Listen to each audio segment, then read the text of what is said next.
আঘাত ঠাকুর ঘরে যে আঘাত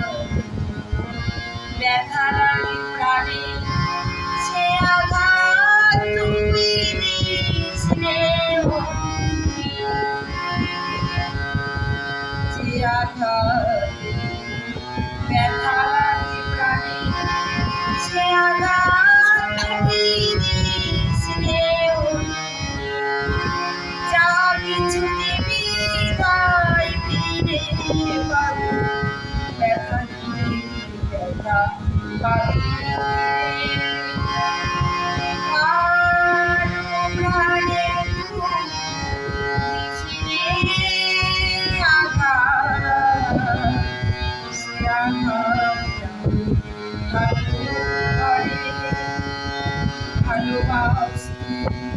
মানুষের প্রাণ করেছে সবার করে মানুষের করে